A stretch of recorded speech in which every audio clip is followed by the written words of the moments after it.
కూడి వచ్చిన ప్రియ సహోదరి సహోదరులందరికీ మరొకసారి వందనాలు తెలియజేస్తా ఉన్నాను. అమ్మా వందనాలు, అయ్యలారా, సహోదరులారా వందనాలు.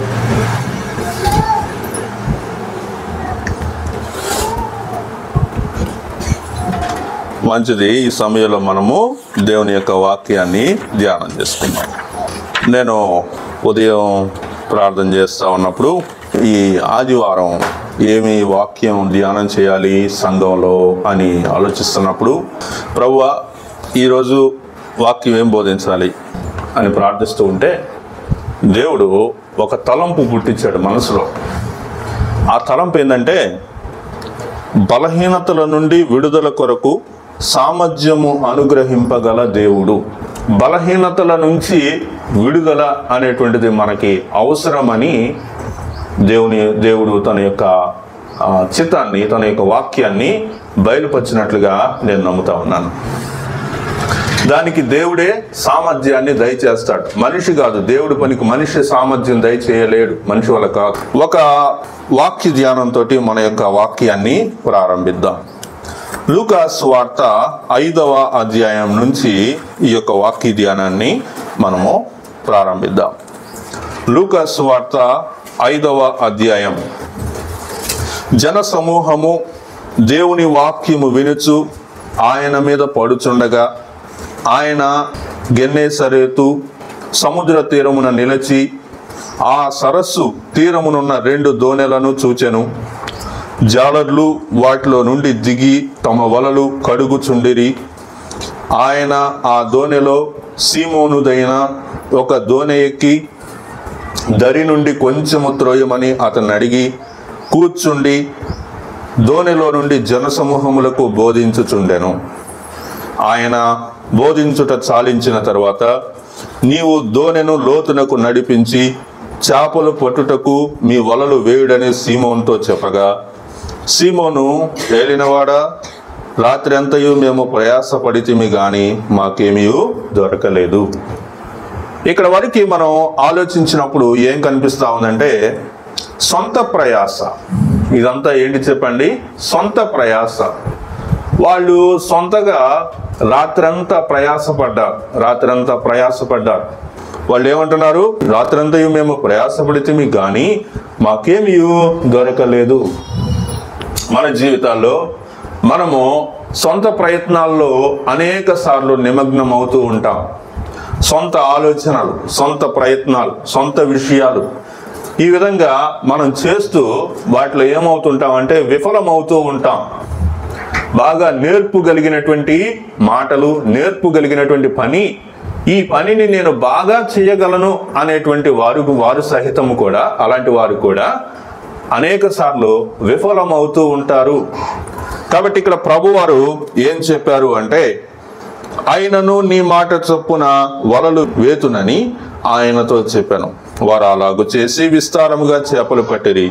అందుచేత వారి వలలు పిగిలిపోవచ్చుండగా వారు వేరొక దోణెలోనున్న తమ పాలివారు వచ్చి తమకు సహాయము చేయవలనని వారికి సంజ్ఞలు చేసిరి. వారు వచ్చి 2 దోణెలు మునుగునట్లు నిండిరి. సీమోను పేతురు అది చూచి యేసు మోకాళ్ళ ఎదుట సాగిలపడి, ప్రభువా, నన్ను విడిచిపోము, నేను పాపాత్ముడనని చెప్పాను. చిన్న ప్రార్థన చేద్దాం. ప్రేమ కలిగిన తండ్రి, కృప కలిగిన దేవ, నమ్మకమైన ప్రభువా యేసయ్య, ఈ ఆదివారము ఉదయకాలంలో నీ సన్నిధిలో చేరి వాక్యమును ధ్యానం చేస్తూ ఉండగా మాకు నాయన మా బలహీనతల నుంచి మాకు విడుదల కలిగించడానికి నాయన యేసయ్య ప్రభువా, మీరు ఎలాంటి సామర్థ్యాన్ని కలిగించబోతున్నారనే విషయాలు నేర్చుకోవటానికి కృప చూపమని కోరుతూ ఉన్నాం. వాక్యం బోధించేటువంటి విషయంలో నాకు మీరు నేర్పు దయచేయండి. పరిశుద్ధాత్మ శక్తి సహాయము ద్వారా మాట్లాడవలసినంత మట్టికే నేను మాట్లాడుటకు కృప చూపమని కోరుతూ ఉన్నాను తండ్రి. అందరూ జాగ్రత్తగా వాక్యాన్ని వినగలిగినట్లుగా మీ కృప చూపమని కోరుతూ ఉన్నాం. సమస్త మహిమా ఘనత ప్రభావం మీకు ఆరోపిస్తూ యేసు నామం పేరిట ప్రార్థిస్తున్నాను తండ్రి, ఆమేన్. ప్రియులరా, చదివినటువంటి లేఖన భాగంలో 2 విషయాలు మనకు తెలుస్తా ఉన్నాయి. క్రీస్తుతో క్రీస్తు లేకుండా, ప్రభువుతో ప్రభువు లేకుండా. ప్రభువుతో ఉన్నప్పుడు పని ఒకటే, ప్రభువు లేనప్పుడు వాళ్ళ పని ఒకటే. కానీ ప్రభు ఉన్నప్పుడు విస్తారమైనటువంటి మరి చేపలు పట్టినటువంటి విషయాన్ని, విస్తారముగా చేపలు పట్టినటువంటి విషయాన్ని, ప్రభువు లేనప్పుడు వారు రాత్రంతా ప్రయాసపడ్డారు కానీ వారికి ఏమీ రానటువంటి విషయాన్ని మనం చూసినప్పుడు మరి బలహీనత అనేటువంటి విషయాన్ని మనం ఇక్కడ గమనించగలుగుతాం. సీమోను పేతురు ఏమంటున్నాడంటే 8వ వచనంలో ఏమంటున్నాడు? యేసు మోకాళ్ళ ఎత్తు సాగిలపడి, ప్రభువా నన్ను విడిచిపోము, నేను పాపాత్ముడను అని ఒప్పుకుంటున్నాడు. కాబట్టి ఎందుకు నాకు ఈ పని జరగలేదు, రాత్రంతా నేను ప్రయాసపడినా ఎందుకు చేపలు పడలేదు అంటే బలహీనత కలిగినటువంటి వాడిగా కనిపిస్తున్నాడు.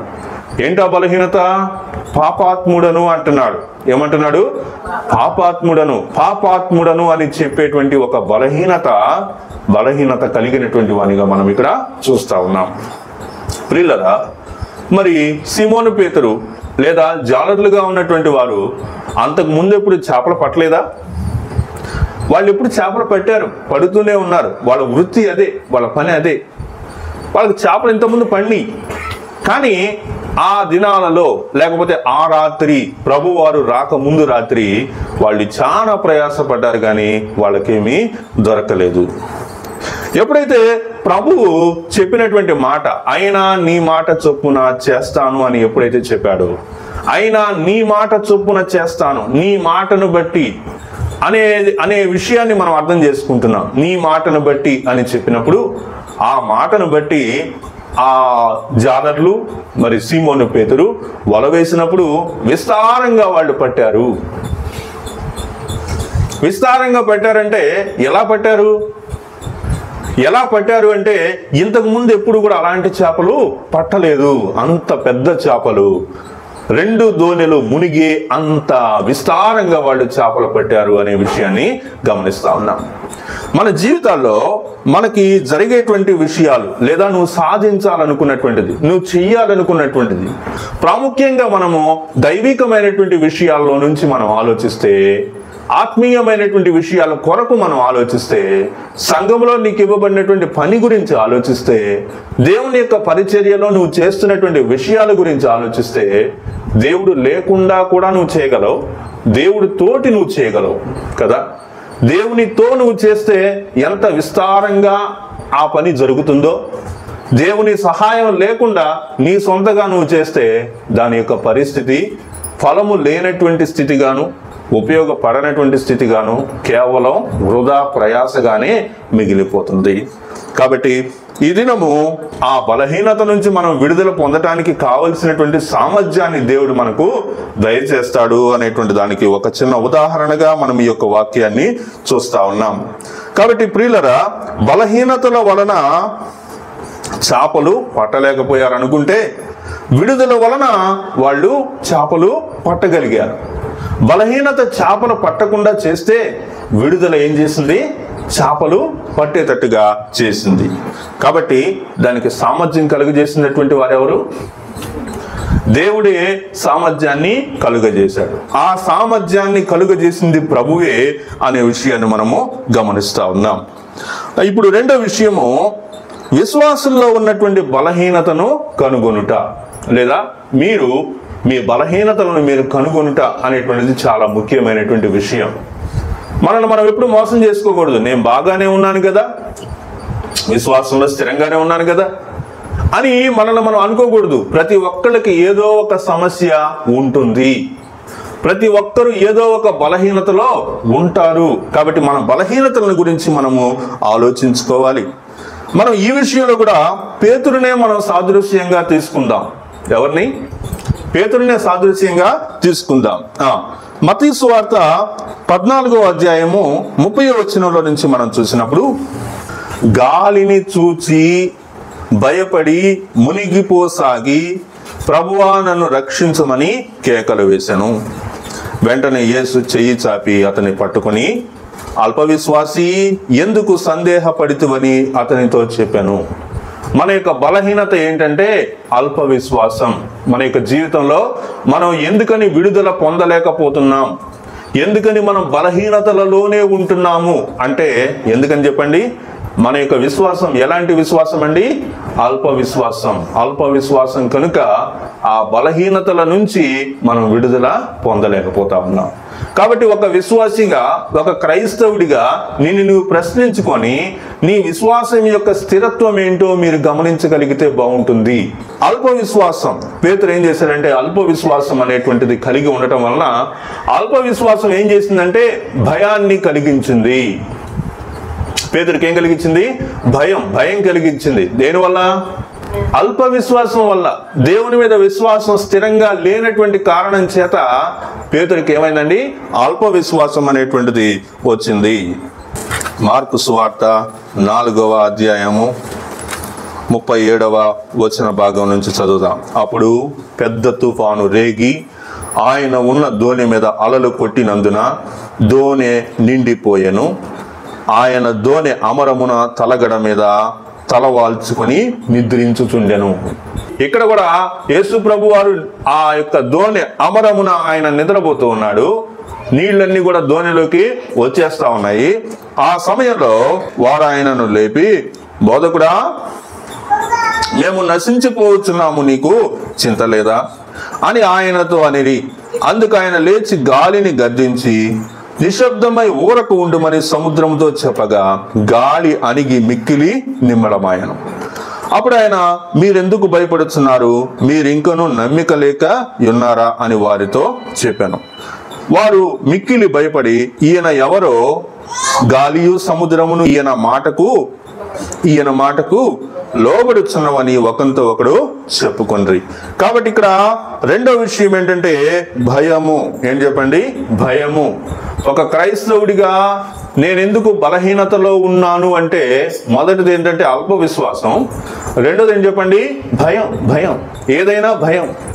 వాక్యం చెప్పాలంటే భయం, సువార్త గుడికి రావాలంటే భయం, ప్రార్థన చేయాలంటే భయం, ఏదైనా కానీ ఏం చెప్పండి?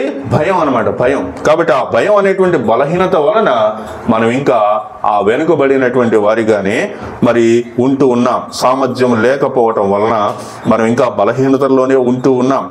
మార్కు సువార్త 8వ అధ్యాయము 17వ వచన భాగం నుంచి మనం గమనిస్తే, యేసు అది ఎరిగి, మన యొద్ద రొట్టెలు లేవే అని మీరెందుకు ఆలోచించుకొంచున్నారు? మీరింకనూ గ్రహింపలేదా? వివేచింపలేదా? మీరు కఠిన హృదయము గలవారై ఉన్నారా? మీరు కన్నులుండి చూడరా? చెవులుండి వినరా? జ్ఞాపకము చేసుకొనరా? నేను ఆ 5,000 మందికి 5 రొట్టెలు విరిచి పంచిపెట్టినప్పుడు మీరు ముక్కలు ఎన్ని గంపల నిండా ఎత్తిరని వారిని అడిగాను. వారు 12 అని ఆయనతో చెప్పారు. అందుకు ఆయన, మీరింకనూ గ్రహింపకున్నారా అని అన్నాను. కాబట్టి ఇక్కడ గ్రహింపు, వివేచన లేనటువంటి స్థితిలో ఉన్నారు. కాబట్టి ఎందుకు మనం బలహీనులమై ఉన్నాము, ఎందుకు మనం బలహీనతలో ఉన్నాము అంటే దానికి కారణం ఏం కనిపిస్తుందండి? ఇక్కడ గ్రహింపు, వివేచన లేనటువంటి స్థితి. లూకాసు వార్తలో నుంచి ఇంకొక మాట కూడా చదువుదాం. చూడండి, లూకాసు వార్త 22వ అధ్యాయము 54వ వచనం నుంచి మనం చూద్దాం. 54వ వచనం నుంచి పేతురు గురించి, వారు ఆయనను పట్టి ఈడ్చుకుని పోయి ప్రధాన యాజకుని ఇంటిలోనికి తీసుకుని పోయిరి. పేతురు దూరముగా వారి వెనక వచ్చుచుండెను. అంతటా కొందరు నడుముంగింట మంట వేసి చుట్టూ కూర్చుండినప్పుడు పేతురుడు వారి మధ్య కూర్చుండెను. అప్పుడు ఒక చిన్నది ఆ మంట వెలుతురులో అతడు కూర్చుండి ఉండుట చూచి అతన్ని తేరి చూచి, వీడును అతనితో కూడా ఉండెనని చెప్పాను. అందుకు పేతురు, అమ్మాయి, నేను అతన్ని ఎరుగనెను. మరి కొంతసేపటికి మరి ఒకడు అతన్ని చూచి, నీవును వారిలో ఒకడవనగా? పేతురు, ఓయి, నేను కాననేను. ఇంచుమించు 1 గంట అయిన తర్వాత మరి ఒకడు, నిజముగా వీడును ఆయనతో కూడా ఉండెను, వీడు గల్లీడని దృఢముగా చెప్పాను. అందుకు పేతురు, ఓయి, నువ్వు చెప్పినది నాకు తెలియదనను. అతడు ఇంకనూ మాట్లాడుచుండగా వెంటనే కోడి కూసెను. అప్పుడు ప్రభువు తిరిగి పేతురు వైపు చూచెను గనుక, పేతురు, నేడు కోడి కూయక మునుపు నీవు ముమ్మారు నన్ను ఎరుగనందువని ప్రభువు తనతో చెప్పిన మాటను జ్ఞాపకం చేసుకొని వెలుపలికి పోయి సంతాపపడి ఏడ్చెను.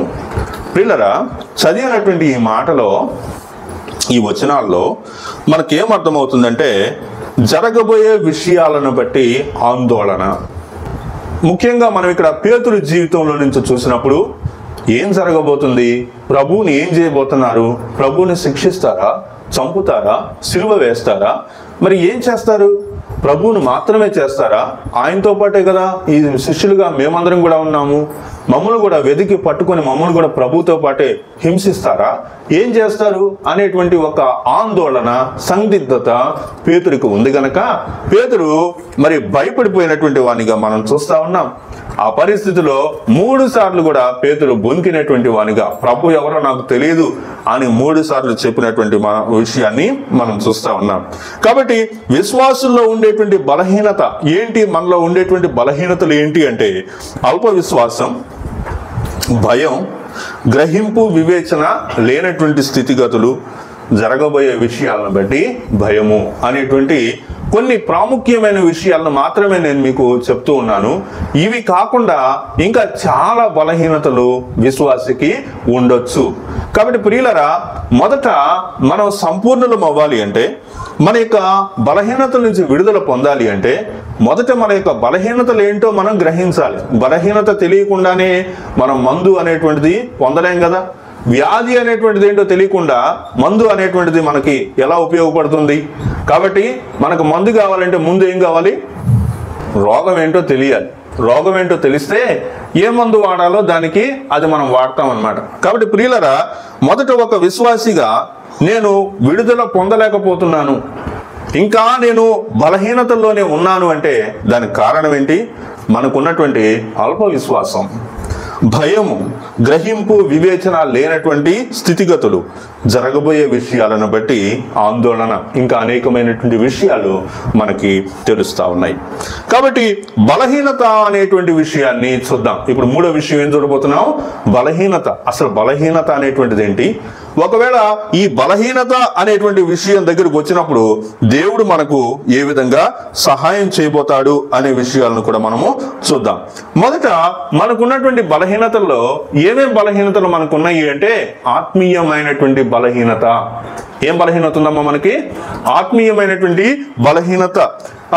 ఈ ఆత్మీయమైనటువంటి బలహీనత అంటే ఏంటంటే ప్రార్థన చేసుకోకపోవటం వలన, తర్వాత విశ్వాసంలో స్థిరత్వం లేకపోవటం వలన, ఇంకా చెప్పాలంటే ఒక రకమైనటువంటి సోమరితనం వలన ఈ యొక్క ఆత్మీయమైనటువంటి దిగజారుడుతనం లేకపోతే ఆత్మీయమైనటువంటి బలహీనత అనేటువంటిది మనందరం కూడా కలిగి ఉంటా ఉన్నాం.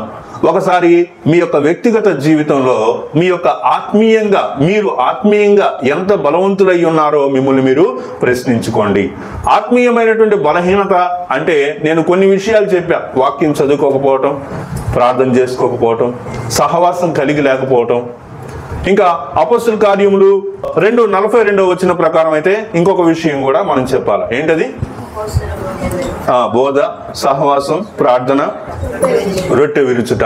ఈ 4 విషయాల్లో ఎడతెగక లేనటువంటి వారు ఆత్మీయంగా బలహీనులు అని చెప్పడానికి ఏమాత్రం మనం సందేహించాల్సినటువంటి అవసరమే లేదు. కాబట్టి ఇక్కడ మనం చూసినప్పుడు ఆత్మ సిద్ధమే కానీ శరీరం ఎలా ఉందండి?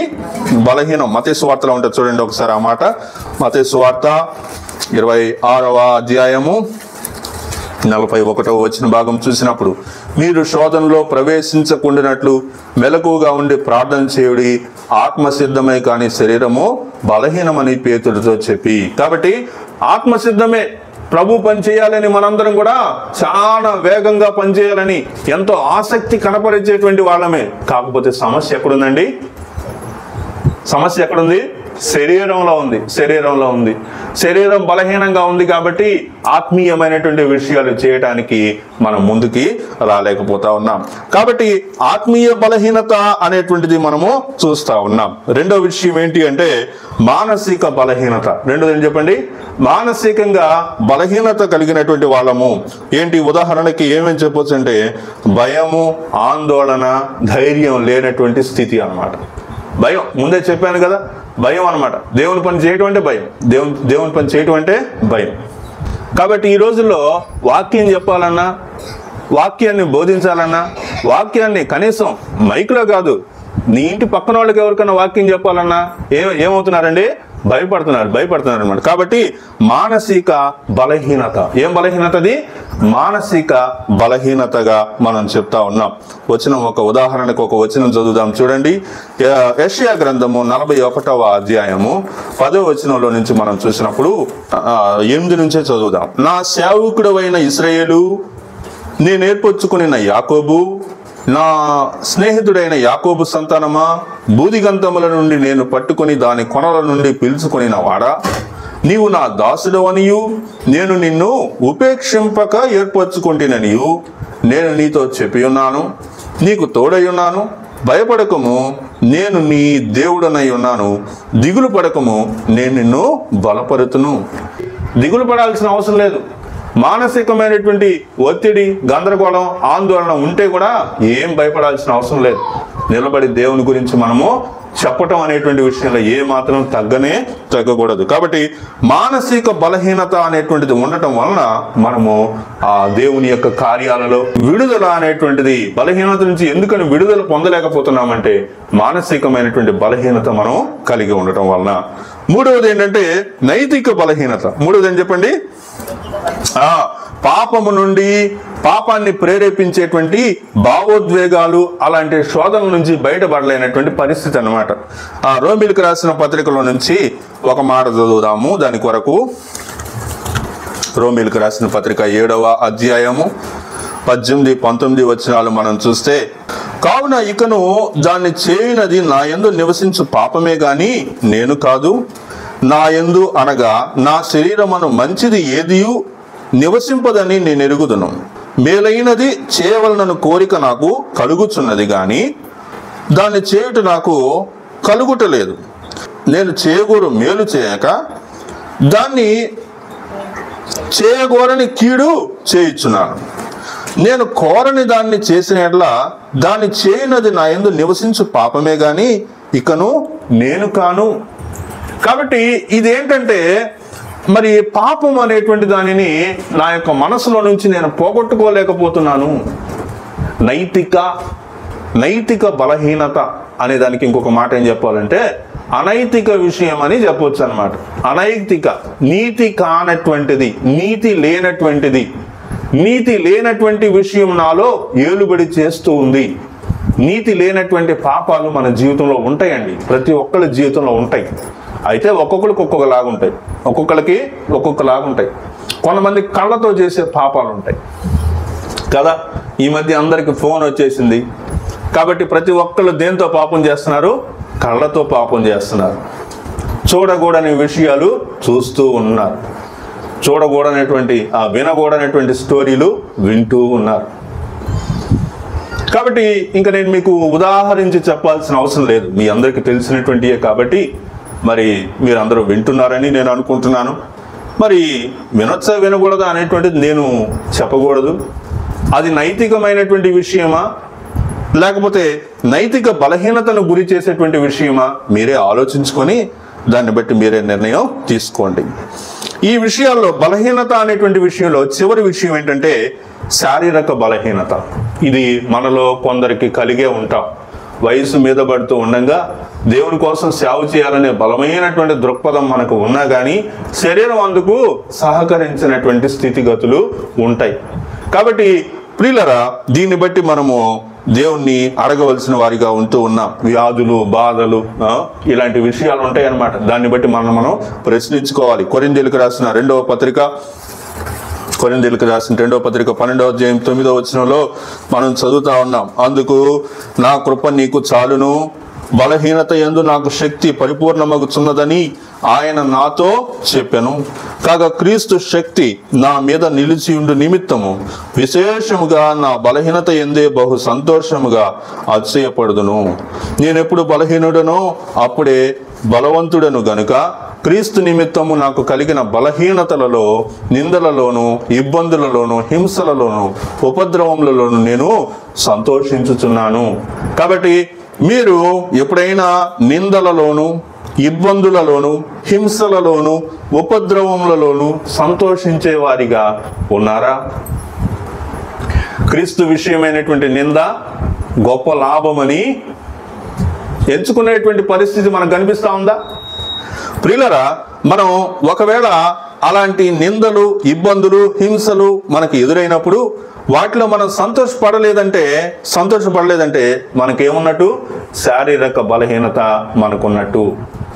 కాబట్టి నిందను సహించాలా, అవమానాన్ని సహించాలా. క్రీస్తు ప్రభువారు అన్నారు, పేతుడితోటి అన్నారు, ఆ మలుకు అనేటువంటి అతని చెవి తెగ నరికినప్పుడు ప్రభు అది చెప్పారు, ఇప్పుడు నేను వేడుకుంటే తండ్రి నా కోసం 12 సేనా వ్యూహాల కంటే ఎక్కువ మందిని నా కోసం పంపించడని నువ్వు అనుకుంటున్నావా?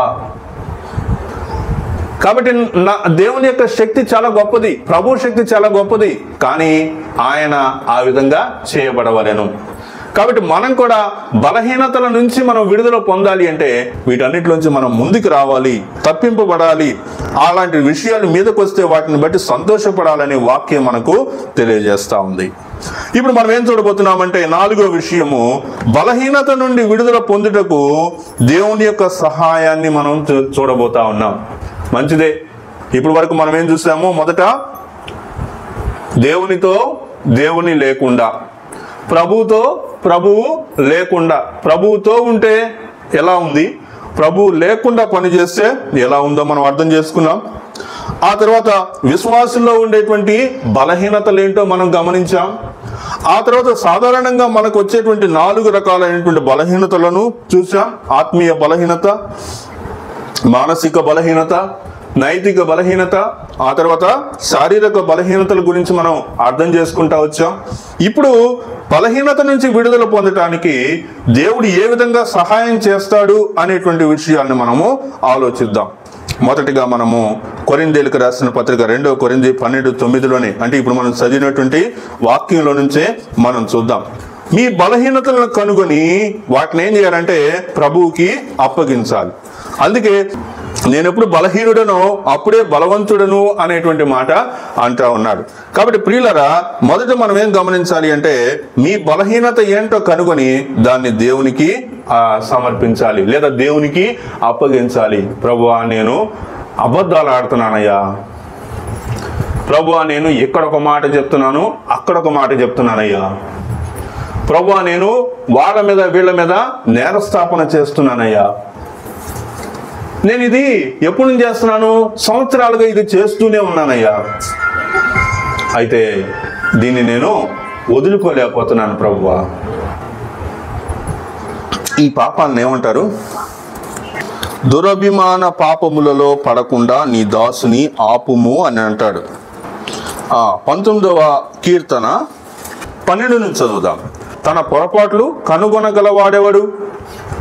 నేను రహస్యముగా చేసిన తప్పులు క్షమించి నన్ను నిర్దోషినిగా తీర్చుము.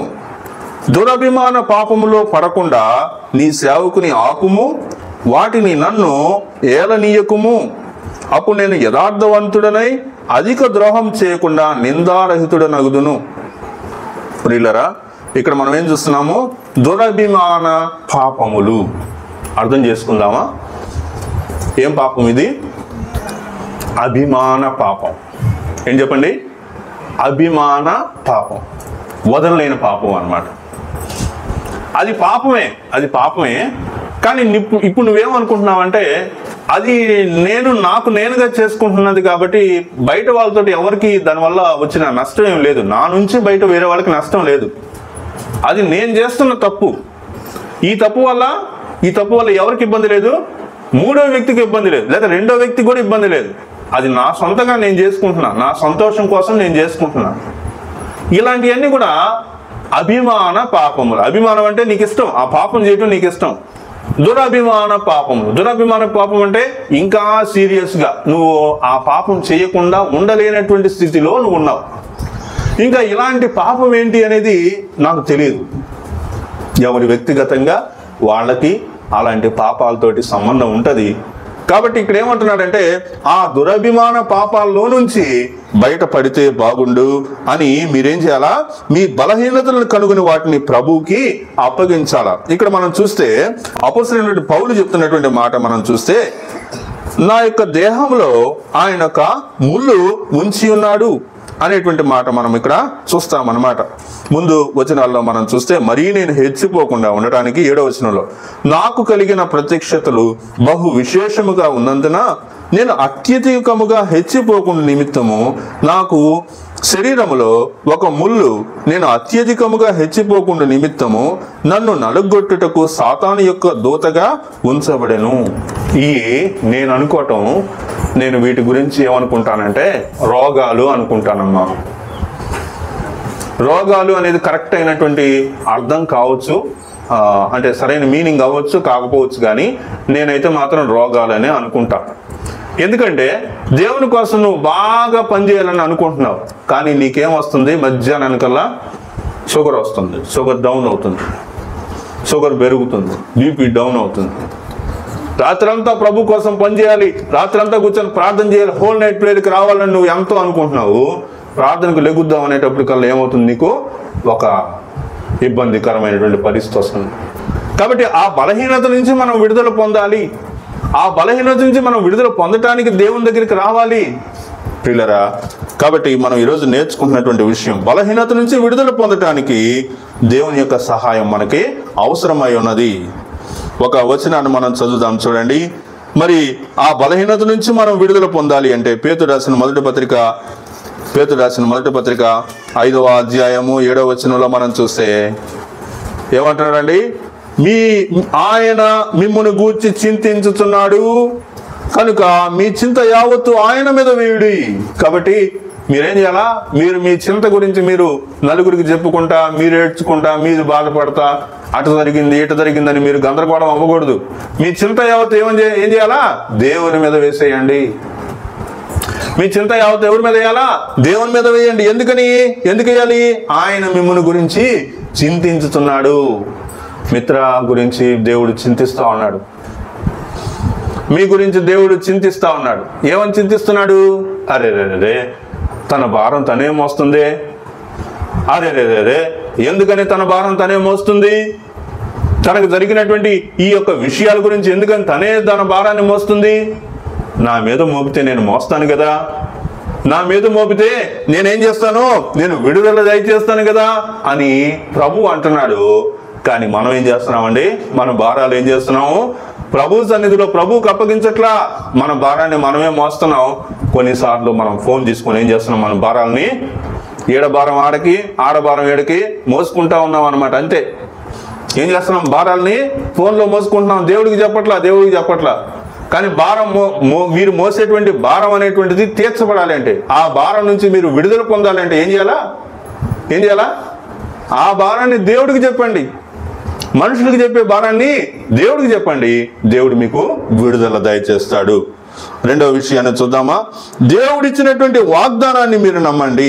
ఆల్రెడీ మనం చదివాం కదా, 41 యెషయా గ్రంథం 41వ అధ్యాయము 10వ వచనంలో మనం చదివాం. ఏమన్నాడు? దిగులు పడకము, నేను నిన్ను బలపరుతును. కాబట్టి ఆ మానసికమైనటువంటి విషయాలు కావచ్చు, ఏవైనా కానీ బలహీనత నుంచి మనం విడుదల పొందాలి అంటే ఏమన్నాడండి? మన యొక్క వ్యాజ్యాలను, మన యొక్క విషయాలను మనం దేవునికి సమర్పించాలి, దేవునికి చెప్పాలా. దేవునికి చెప్తే దేవుడు ఏం చేస్తాడు? మన యొక్క దిగులంతటిని కూడా తొలగిస్తాడు. 90వ కీర్తనలో ఒక మాట చదువుదాం చూడండి, 7వ వచనం. నీ కోపం వలన మేము క్షీణించుచున్నాము, నీ ఉగ్రతను బట్టి దిగులు పడుచున్నాము. జీవితం అంతా మనకేం కనిపిస్తుంది? మన జీవితాల్లో దిగులు, దుఃఖము, ఆయాసము, కష్టము, ఇవే మన జీవితంలో ఇవే కనిపిస్తున్నాయి. ఎందుకని దిగులు కనిపిస్తుంది? ఎందుకంటే నీ భారాన్ని, నీ దిగుల్ని దేవుడి సన్నిధిలో నువ్వు చెప్పట్లా. నువ్వేం చెప్తున్నావు? వాళ్ళకి చెప్పుకుంటా కూర్చున్నావు. దానివల్ల ఏమవుతుంది? ఇంకా ఎక్కువ అవుతుంది అనమాట. కాబట్టి మిమ్మల్ని మీరు ప్రశ్నించుకోండి. బలహీనతల నుంచి విడుదల పొందాలి అనుకుంటే ఏం చేయాలండి?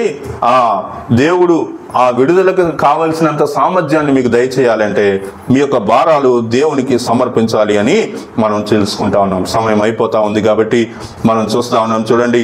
ఇంకా పరిశుద్ధాత్మను పొందుకొనుట ద్వారా జకర్యా గ్రంథం నుంచి చదువుదామా? జకర్యా గ్రంథం 4వ అధ్యాయం 6వ వచనం చూడండి. జెరుబ్బాబెలునకు ప్రత్యక్షమగు యెహోవా వాక్కు ఇదే, శక్తి చేతనైనను బలము చేతనైనను కాక నా ఆత్మ చేతన ఇది జరుగును. శక్తి చేత బలం చేత మీరేమీ చేయలేరు. ఏంటి మీ శక్తి, మీ బలం? ఏమా? మీ పరిస్థితులను బట్టి, మీ బలహీనతలను బట్టి, మీ బలహీనతలకు విడుదల కోసం మీరు మీ శక్తిని, మీ బలాన్ని నమ్ముతారా? ఏమా? శక్తి చేతనైనను బలము చేతనైనను కాక మీ శక్తి చేత, మీ బలము చేత మీకు విడుదల రాదు. మీ యొక్క బలహీనతలకు విడుదల కొరకు మీ యొక్క శక్తి సామర్థ్యాలు, భౌతికమైనటువంటి శక్తి సామర్థ్యాలు మీకు విడుదలనివ్వవు. కాబట్టి ఇక్కడ ఏమంటున్నాడు, ఇక్కడ మనం చూస్తా ఉన్నాం, అవి ఏమైనా కావచ్చండి. మీకున్నటువంటి ఆర్థికపరమైనటువంటి విషయాలు కావచ్చు, సమాజానికి సంబంధించిన విషయాలు కావచ్చు, ఇంక ఏమైనా కానీ శక్తి చేత, బలము చేత, మీ మ్యాన్ పవర్ తోటి మీరు ఏం చేయలేరు. దేంతో చేయగలుగుతామండి? దేవుని యొక్క శక్తి చేత, అనగా నా ఆత్మ చేతనే ఇది జరుగునని సైన్యములకు అధిపతి యొక్క యెహోవా సెలవిచ్చెను. కాబట్టి మీరు విడుదల, బలహీనతల నుంచి విడుదల పొందడానికి ఆత్మ చేత మాత్రమే, అనగా పరిశుద్ధాత్మ శక్తిని పొందుకునడం ద్వారా మనము విడుదల పొందుతాము. తర్వాత సామెతల గ్రంథము 3వ అధ్యాయము 5-6 వచనాలు మనం చూస్తే అక్కడ మరొక విడుదల గురించినటువంటి మాట మనం చూస్తాం. 3వ అధ్యాయం 5-6లో మనం చూస్తే, నీ స్వబుద్ధిని ఆధారము చేసుకొనక నీ పూర్ణ హృదయంతో యెహోవా యందు నమ్మికయించుము, నీ ప్రవర్తన అంతటి యందు ఆయన అధికారమునకు ఒప్పుకొనుము, అప్పుడు ఆయన నీ త్రోవలను సరళము చేయను. నీ త్రోవలు సరళం చేయబడతాయి. ఎప్పుడంటే నీ బలహీనతలకు విడుదల అనేది దొరుకుతుంది. ఎప్పుడంటే దేవుని యొక్క హెచ్చరికలను విశ్వాసంతో అంగీకరించినప్పుడు. ఇంకొక మాట కూడా చదువుదామా? యాకోబు పత్రిక 1వ అధ్యాయం 3-4 వచనాలు మనం చూస్తే అక్కడ పరీక్ష ఓర్పును కలిగిస్తుంది అనే విషయాన్ని మనం చూస్తా ఉన్నాం. నా సహోదరులారా, మీ విశ్వాసమునకు కలుగు పరీక్ష ఓర్పును పుట్టించునని ఎరిగి మీరు నానా విధములైన శోధనలో పడినప్పుడు అది మహదానందమని ఎంచుకొనడి. కాబట్టి బలహీనతల నుంచి విడుదల అనేటువంటిది కొన్ని పరిస్థితుల్లో శోధన కలిగించేటువంటిదిగా కూడా ఉంటుంది. కాబట్టి ఆ శోధన మనం ఎప్పుడైతే సహిస్తామో, శోధనని ఎప్పుడైతే మనం అంగీకరిస్తామో, అంటే ఆ శోధన అనేటువంటి దాని ద్వారా నేను విజయవంతుణ్ణి, లేకపోతే మనం విడుదల పొందాలి అంటే ఆ సామర్థ్యాన్ని దేవుడు మనకి దయచేస్తాడు. ఈ బలహీనత అనేటువంటి విషయంలో చివరి విషయాన్ని కూడా మనము చూద్దాం. దేని ద్వారా అంటే సాక్ష్య జీవితం ద్వారా. మీ సాక్ష్య జీవితం అనేటువంటిది బలహీనత నుంచి విడుదల పొందటానికి ఒక మార్గంగా ఎంచబడతా ఉంది. ప్రకటన గ్రంథం 12వ అధ్యాయం 11వ వచనం, గొర్రెపిల్ల రక్తమును బట్టి తామిచ్చిన సాక్ష్యమును బట్టి వారిని జయించి ఉన్నారు గాని మరణము వరకు తమ ప్రాణములను ప్రేమించిన వారు కారు. కాబట్టి ఇక్కడ సాక్ష్యమును బట్టి, గొర్రెపిల్ల రక్తమును బట్టి, సాక్ష్యమును బట్టి వారిని జయించి ఉన్నారు, విడుదల పొంది ఉన్నారు. బలహీనత నుంచి, పాపం అనేటువంటి బలహీనత నుంచి విడుదల పొందటానికి సాక్ష్య జీవితం ఎంతో అవసరం. కాబట్టి మీ బలహీనతల్లో నుంచి మీరు విడుదల పొందటానికి దేవుడు మీకు ఇచ్చేటువంటి సామర్థ్యంలో ఒక సామర్థ్యం ఏంటి? బలహీనత అని మనము గమనిస్తా ఉన్నాం. ఈ సామర్థ్యాన్ని వాడుకున్న ఒక స్త్రీ ఉంది. ప్రభువారు యాకోబు బావి దగ్గర కూర్చొని ఉంటే ఆ స్త్రీ వచ్చి ఏం చేసిందండి? నీళ్లు చేదుకోవడానికి వచ్చింది. ప్రభువారు నాకు నీళ్లు చేతి పెట్టమన్నాడు. ఇంకా ఆ సంభాషణ అంతా జరిగిన తర్వాత మెస్సయ్య వచ్చునని నేను ఎరుగుదునయ్యా అని చెప్పేసి చెప్పినప్పుడు, అయ్యా నువ్వు వెళ్ళి, నేను నీకు ఆ జీవజలాన్ని నేను నీకు ఇస్తాను, నువ్వు వెళ్ళి నీ భర్తను తీసుకొని రమ్మనంటాడు. అప్పుడు నాకు భర్త లేడని చెప్తుంది. ఈసారి ఆ విషయాలన్నీ జరిగిన తర్వాత ఆ స్త్రీ ఆ రోజు ఏం చేస్తుందంటే తన యొక్క పాత్ర అక్కడే పెట్టేసి ఏం చేస్తుంది? ఆయన చేసిన కార్యములన్నీ చూడండి, ఈయన మెస్సయ్య కాడా అని వెళ్ళి అందరికి సువార్త ప్రకటించింది. అంటే తన యొక్క సాక్ష్యాన్ని ప్రజలతోటి పంచుకుంది. దాని ద్వారా కూడా సామర్థ్యాన్ని దేవుడు మనకు కలిగిస్తాడు. దేవుని యొక్క సహాయం విడుదల మాత్రమే కాకుండా నూతన బలాన్ని కూడా ఇస్తుంది. ఏం చేస్తున్నామా? దేవుని యొక్క సహాయం కేవలం బలహీనతల నుంచి విడుదల మాత్రమే కాదు, నూతన బలము మనకి కలుగుతుంది. మీకు పక్షిరాజు గురించి తెలుసా? పక్షిరాజు అంటే ఈగల్, గద్ద గురించి తెలుసు కదా. ఆ పక్షిరాజు యొక్క పరిస్థితులను గురించి మనం చూస్తే, పక్షిరాజు ఆకాశంలో మేఘాల పై నుంచి దాని యొక్క ఎరను చూస్తుంది. మరి ఆకాశంలో మేఘం మీద నుంచి కిందకు చూస్తే దాని యొక్క దాని యొక్క ఫుడ్ ఎక్కడ ఉంది అనేటువంటిది చూడగలుగుతుందంటే దాని యొక్క కనుదృష్టి ఎంత గంభీరంగా ఉందని అర్థం కదా. రెండో విషయం ఏంటంటే అది పర్వత శిఖరాలపైన ఏం చేస్తుంది? నివసిస్తుంది. పక్షిరాజు ఎక్కడ నివసిస్తుంది? పర్వత శిఖరాలపైన, ఆకాశంలో పైన ఉండేటువంటి అక్కడ నివసిస్తుంది. తర్వాత తనకి పిల్లలు కలిగినప్పుడు ఆ పిల్లల్ని ఏం చేస్తారంటే ఆకాశంలో పైనుంచి వదిలేస్తుంది. మళ్ళీ కింద నేల తగలక ముందే పట్టుకొని మళ్ళీ పైకి లేపుతుంది. తన యొక్క పిల్లలను, పక్షి పిల్లలను ఏం చేస్తుంది? మరి పెంచేటువంటి స్థితి మనం చూస్తూ ఉన్నాం. ఇంకా ఈ యొక్క ఆ గ్రద్ద ఇంకా ఏం చేస్తుందంటే తన యొక్క ముసలితనం వచ్చినప్పుడు, తనకు ముసలితనం వస్తుంది, లేకపోతే బలహీనత అనేటువంటిది వస్తుంది అని తెలుసుకున్నప్పుడు ఏం చేస్తుందంటే అనేక నెలలు ఒంటరిగా తన యొక్క గూటిలోనే ఉంటూ తన యొక్క ముక్కు మొత్తాన్ని కూడా విరగ్గొట్టుకుంటుంది అనమాట. తర్వాత తన యొక్క ముక్కుతోటి తనకున్నటువంటి ఈకలన్నిటిని కూడా పీకేసుకుంటా ఉంటుంది. అలా ఈకలన్నిటిని పీకేసుకోవటం వలన ఏమవుతుందంటే నూతనంగా కొత్త ఈకలు, కొత్త ముక్కు దానికి వస్తాయి. అప్పుడు ఇంత ముందు కంటే కూడా ఆ ముసలితనం అనేటువంటిది పోయి నూతన బలం అనేటువంటిది వచ్చినట్టుగా మనం చూడగలుగుతాం అన్నమాట. ప్రియులరా, ఇక్కడ తన ముక్కుని విరగ్గొట్టుకోవటం, ఈకలు పీక్కోవటం, ఇవన్నీ ఏం తెలియజేస్తున్నాయో తెలుసా? బలహీనతల నుంచి విడుదల పొందటానికి, సామర్థ్యాన్ని దేవుడు అనుగ్రహించటానికి తను తాను సరి చేసుకుంటా ఉంది. కాబట్టి దేవుడు మనకు కూడా మన యొక్క బలహీనతల నుంచి మనం విడుదల పొందటానికి కావలసినటువంటి సామర్థ్యం మనకు దయచేసేటువంటి క్రమంలో మనం కొన్ని విషయాలు విడిచిపెట్టవలసిన వారిగా ఉంటాం గనక మనము ఆ విధంగా మనం ఆలోచించాలి. ఒక వాక్యాన్ని చూద్దాం, చివరి వాక్యాన్ని, యెషయా గ్రంథం 40వ అధ్యాయము 31వ వచనం చూద్దాం. చూడండి, సొమ్మసిల్లిన వారికి బలమిచ్చువాడు ఆయనే.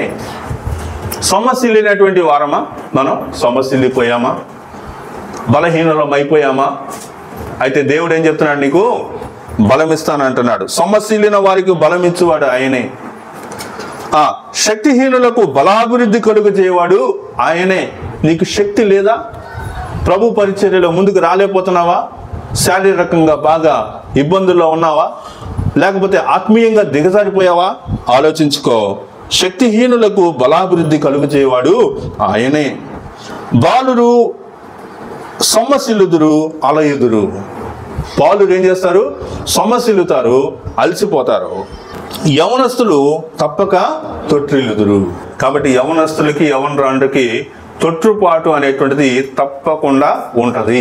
ఎవరైనా కానీ నేను ప్రభువులో చాలా భక్తిగా పెరుగుతున్నాను, కల్లా కపటం ఏమీ లేకుండా నేను యవన కాలాన్ని ముగించానని ఎవరైనా చెప్తే నమ్మొద్దు దయచేసి. ఎందుకంటే వాళ్ళకు ఉండాల్సిన తొట్టుపాటు కూడా గ్యారంటీగా ఉంటది. కాబట్టి యవనస్తులు తప్పకుండా తొట్టిల్లుతారు.